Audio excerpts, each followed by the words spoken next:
luz, nasce do amor. 633. A regra do bem e do mal, que se poderia chamar de reciprocidade ou de solidariedade, não pode ser aplicada à conduta pessoal do homem para consigo mesmo?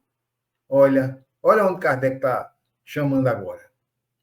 A regra do bem e do mal, que se poderia chamar de reciprocidade ou de solidariedade, não pode ser aplicada à conduta pessoal, né, para consigo mesmo? Olha a resposta. Sim, aí continua aqui ainda. Encontra ele na lei natural a regra desta conduta e um guia seguro? Aí a resposta. Quando comeis demais, isso vos faz mal. Pois bem, é Deus que vos dá a medida do que vos falta. Quando a ultrapassais, saís punidos. O mesmo se dá com tudo mais. A lei natural traça para o homem o limite das suas necessidades. Quando ele ultrapassa, é punido pelo sofrimento. Se o homem escutasse em todas as coisas essa voz que diz: chega, evitaria a maior parte dos males de que acusa a natureza. Veja que fantástico. Kardec perguntou se eu não posso aplicar em mim mesmo. Olha que maravilha, né? E aí está a resposta. Quando você come demais, adoece, mas não tem o limite? Tem. Olha o professor Matos aí. Pia quem está? O professor chegou. Boa noite, professor Matos Além. Boa noite. Baixa a patente para aluno e aumenta o ordenado. Está vendo, Djalma, como Kardec foi sábio? Muito que nós comentávamos. Se eu aplicar a regrinha jeito, começando de mim, eu não vou errar com o excesso, todo excesso é prejudicial. Né? Já está dizendo excesso, passou da conta, em tudo. Até eu tenho até uma música de Erasmo que diz: até amar demais é prejudicial, amar demais é prejudicial. Né? Você tem que amar, mas está dentro da bitola, que as coisas dão certo. Né? Todo excesso é prejudicial. Exatamente. Então, não há erro. Se a gente se pautar dessa conduta que ele orienta aqui, não tem como a gente errar, não é, professor? Maravilha. Marcos, você vai participar com a 634? Vamos, eu estava ouvindo desde a anterior, muito interessante esse tema, porque ainda hoje, né, eu estava lendo aqui um panfleto e dizia assim: quem controla o mundo? E abaixo tinha as opções, né? Deus, Satanás, obviamente era um panfleto bíblico, né? E a pessoa lançou essa pergunta para mim através do panfleto, né? Como a gente é espírita e geralmente, quando se sabe que nós somos espírita, nós somos testados e tentados, né? E a pessoa chegou para mim e disse: aí, o que você me diz? Aí bateu com essa pergunta: por quê, né? Porque tudo no universo, obviamente, é controlado por Deus. Nada no universo foge do controle da divindade. É por isso que ele é o Deus Todo-Poderoso, Criador de tudo e de todos, né? Mas o que é que acontece no nosso planeta? O nosso planeta, Deus, ele permite que nós tenhamos o livre-arbítrio, né? E de posse do livre-arbítrio, o que é que acontece? A gente lança a mão de diversas atividades bárbaras, coisas erradas, complicadas. Então, na realidade, o mundo é controlado por Deus, mas, infelizmente, vive sob o domínio da humanidade. Como a humanidade é cheia de egos e de imperfeições, obviamente o mundo é cheio de egos e imperfeições, levando até a sensação de que o homem é quem controla esse universo realista que a gente vive, né? E com relação a essa, que é que tem uma coisa a ver com a outra, né?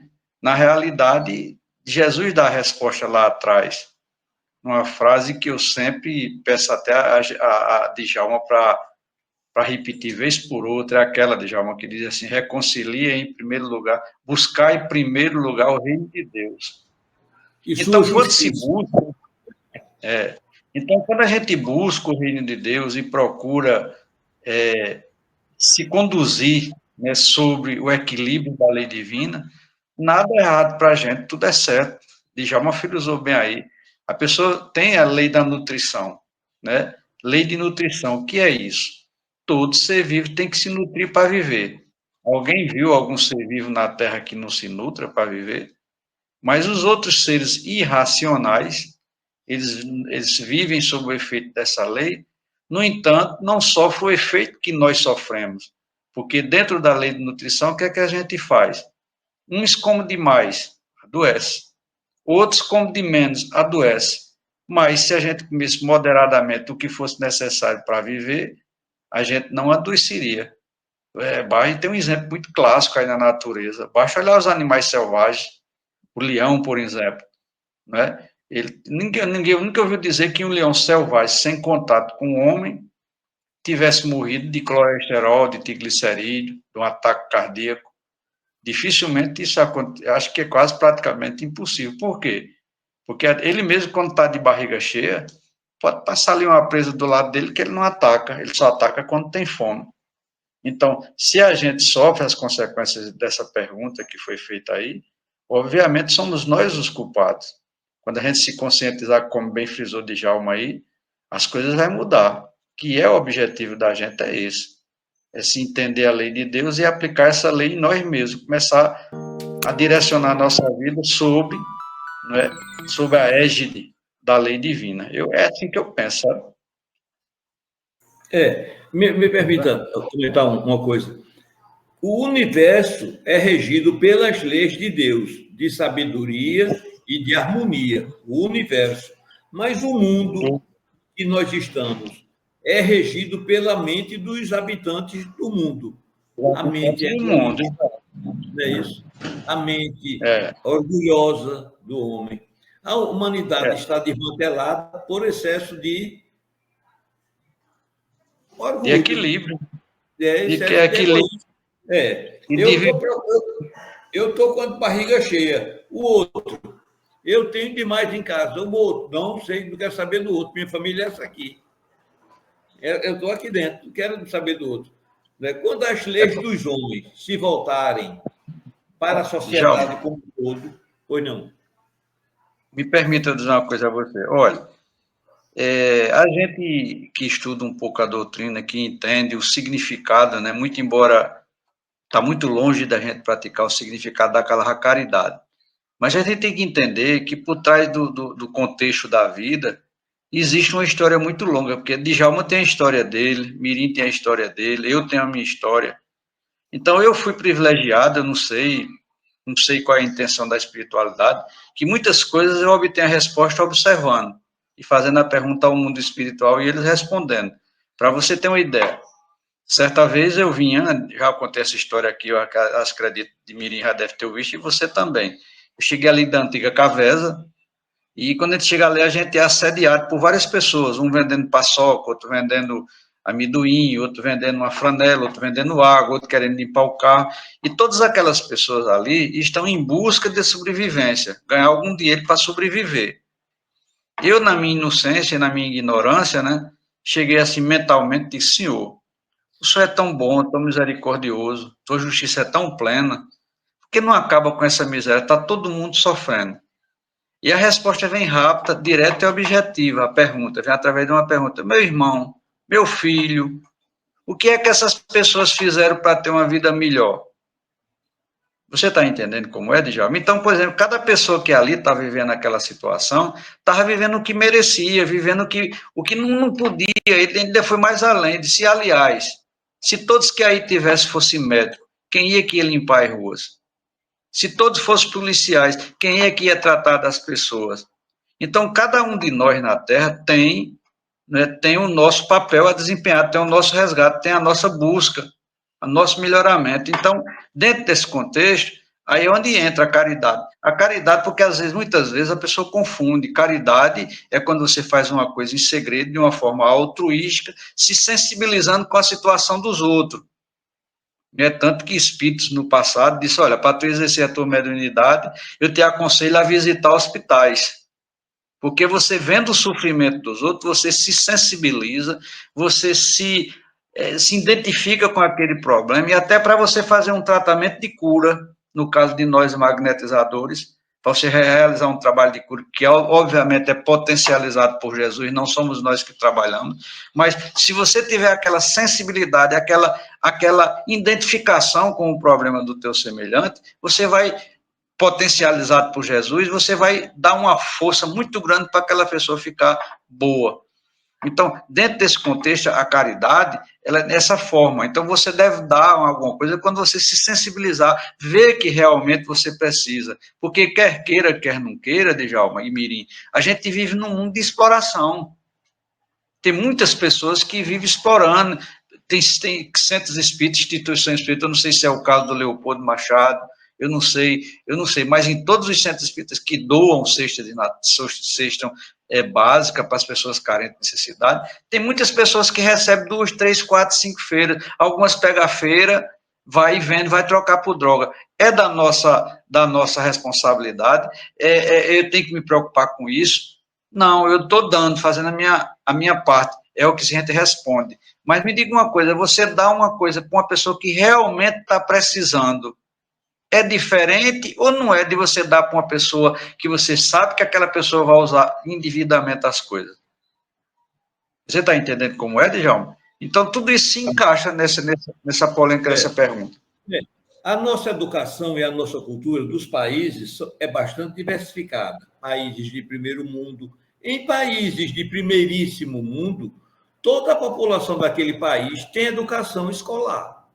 Todos passam pelos bancos escolares, aprendendo as mesmas coisas e se profissionalizando adequadamente. O salário lá é diferente, o governo se volta para a cidade, dar melhor, oferecendo o que tem de melhor, acabando com a miséria que existe em países de primeiro mundo, de países subdesenvolvidos ou em desenvolvimento, mas tem países já que lá é uma coisa extraordinária. A vida que o povo leva, né? Não são países grandes, são países relativamente mais voltado para o povo. Eu digo assim, quando todo o planeta for beneficiado com isso, quando todos tivermos, não é, um grau de ensino, a pobreza lá embaixo, que não teve condição de ir para um colégio ou frequentou só o começo, porque os primeiros anos teve que trabalhar para renda familiar e outras coisas que não vamos discutir aqui. Então, quando o homem, de uma forma geral, a humanidade contornar esses obstáculos, nós teremos, né, quando o egoísmo e o orgulho for ultrapassado. Né? Hoje nós tivemos um regime capitalista, essa ganância, eu, o outro para lá. Quero saber do outro, não. Quando nós sentimos o evangelho do Cristo na alma, nós nos compadeceremos do outro. O orgulho e o egoísmo criam uma couraça, uma frieza, uma esterilidade do sentimento. Eu li uma vez uma curiosidade, você falou em país desenvolvido, eu li uma curiosidade uma vez interessante, né? Diz que em determinados países da Europa tem os ônibus públicos, né? A pessoa pega o ônibus público, aqui, locomoção, né? Transporte público. Aí, quando o cara chegou lá no final, vamos dizer, dividindo o ônibus em 4 partes, por exemplo. 1/4 da parte no final estava totalmente vazio. E os outros 3 lotados de gente, lotado. E a pessoa, curiosamente, perguntou, gente, vocês estão tudo aí se apertando, e esse lado folgado aqui, por que não vem para cá? Era uma pergunta óbvia, lógica, né? Aí responderam para a pessoa, não, essa parte que está aí sem ninguém é porque o governo determinou que seria para aquelas pessoas que não têm condições de pagar transporte público. Aí você veja, esse povo, se for uma história verdadeira, né, que foi um documentário que eu já ouvi de outra pessoa contando, né, o que é que acontece? Mostra um índice de educação muito grande, eu tenho condição de pagar, então eu vou pagar, deixar aquilo ali para quem não pode. Mas você imagina isso num país como o nosso? Hein? Eu acho que a parte de pagar não tinha ninguém e os outros ficavam gente em cima de gente.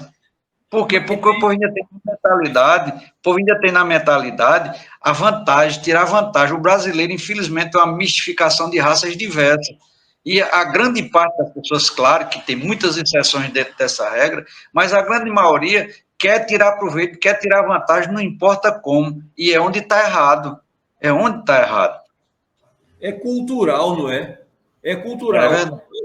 Outro dia eu estava assistindo um jornal aqui, um camarada mostrou, o repórter mostrou, uma quitanda na beira da estrada, cheia de frutas, de frutas, e dizia assim: pode pegar o que quiser e deixar cada coisa com seu valor, e deixar o valor na caixa.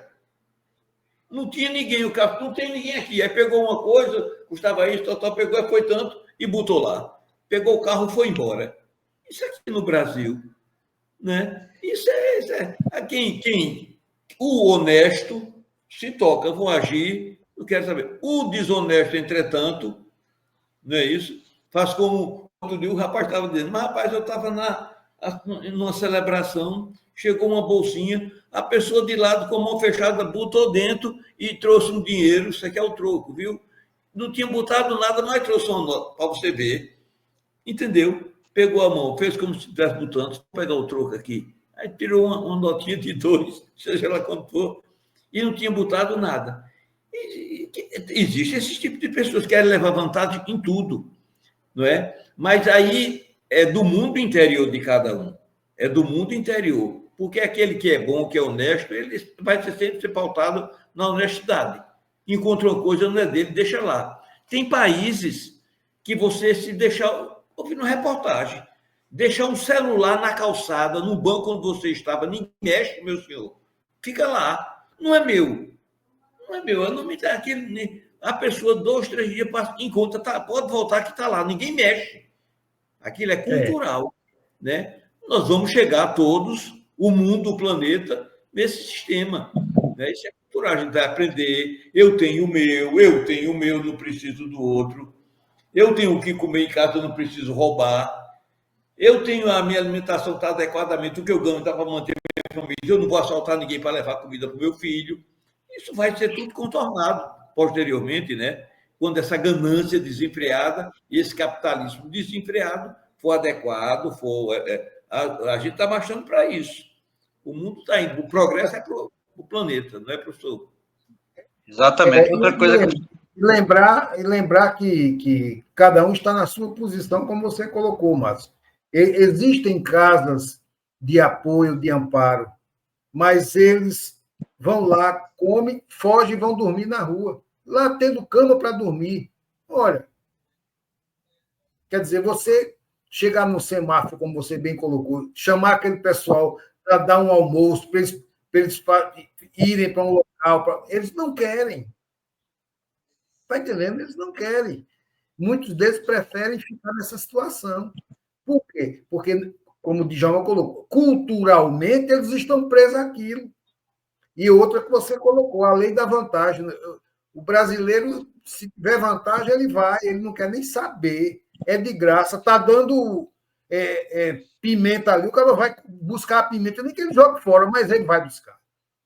Então, é isso que o Djalma colocou, essa conscientização. Se eu não preciso, por que eu vou pegar? Não é. Não faz sentido. Mas aí, aquela história da ocasião faz o ladrão, um filósofo disse isso bem diferente. A ocasião se faz, mas o ladrão já vem feito. Tem negócio de ocasião, não. É a verdade, é da índole, né? A índole do indivíduo. Eu não preciso, mas vou lá e roubo. Eu quero roubar, quero, vou embora. Leva. Lamentável. Mas quando... Vocês veem que coisa mais triste, né? Vem, por exemplo, na estrada, vem um caminhão cheio de coco, por exemplo, aí vira. Meu amigo, é tanta gente na pista parando para pegar o coco e levar. É um absurdo um negócio desse. Quer dizer, além do cara sofrer o prejuízo, né? As cabines levam o coco, não fica nada. E seja o que for, arroz, feijão, macarrão, tudo que tiver, os cabas levam tudinho. Então é falta de... Eu não lembro a região, nem o nome da cidade, porque foi no Japão. Virou um caminhão com caixa de alimentos enlatados. O caminhão virou, um caminhão pequeno. A população de uma ribeirinha que está aqui ali da localidade correu todinha, desvirou o caminhão, socorreu o motorista, arrumou a carga todinha e esperou chegar a ambulância para atender o cidadão. Isso não é bonito, não. O cara chora de ver uma coisa dessa. Você se sente humano, você se sente cultural. realmente. É cultural, ele aprende só a possuir o que é dele, desde pequeno. Desde pequeno. Olha, Djalma, Ele não pega outro lápis que não seja dele, não. Ele foi criado com aquilo. Então, o outro, ele parte para ajudar. Aqui se rouba o arroz, o feijão, escassez. Se eu tivesse em casa feijão, arroz, frango, eu não ia pegar, eu ia ajudá-lo. Vamos ajudá-lo. Podia ser eu, podia ser você. Isso é amor, né? Isso é reciprocidade, isso é cultura que a gente deve aprender com o Evangelho do Cristo. Quando nós adotarmos o Evangelho em nós, o amor em nós, nós saberemos agir assim também. E essa atitude sua que você falou aí, oi. Essa atitude que você falou aí, geralmente é em países ambientais, sabe? Que a pessoa tem conscientização que tem a lei do karma. Tudo que você faz volta para você. Eles têm essa conscientização. Aí tem medo. Também tem isso, entendeu, Djalma? Então, a questão... talvez nem acredite, porque às vezes o materialista, ele não acredita em vida espiritual, não. Mas dificilmente uma pessoa mais honesta do que ele é difícil encontrar, o materialista. Ele não pega no que é dele, não. Não acredita em Deus e recompensa e coisa nenhuma, não. Ele é cultural. Ele está precisando, eu posso ajudá-lo, de que forma eu posso ajudá-lo? Para que eu vou levar isso para mim? Isso não é meu, isso é dele. O acidente foi com ele, o carro dele virou, vamos ver o que a gente pode minorar, não é? Isso é da cultura do povo. Na Copa do Mundo, os japoneses, no final, quando acabou a Copa, limparam o estádio do Maracanã. O brasileiro ficou, todo mundo pegou um saquinho, tudo que era de lixo apanhou, quando saiu de lá, o Maracanã estava limpo. É cultural, é dele lá. Não se joga piola no chão, não se joga lixo no chão, não. Desde pichitotinho, ele aprende a ser... Chega no país dos outros, é do mesmo jeito. Nós, um dia, seremos assim também. Você vai numa praia aqui, o que você encontra de porcaria no chão, tendo cesto de lixo. E quem vai, senta lá, faz a barraquinha, não leva um saco para colocar tudo dentro, quando sair, joga fora. Tão fácil, tão simples, né? Eu já tive oportunidade de ver uma cena dessa, meu professor. E alguém dizer, rapaz, olha o cesto do lixo aí, joga dentro. Ele disse, se eu jogar dentro, rapaz, ele perde o emprego dele. Não tem o que fazer, não.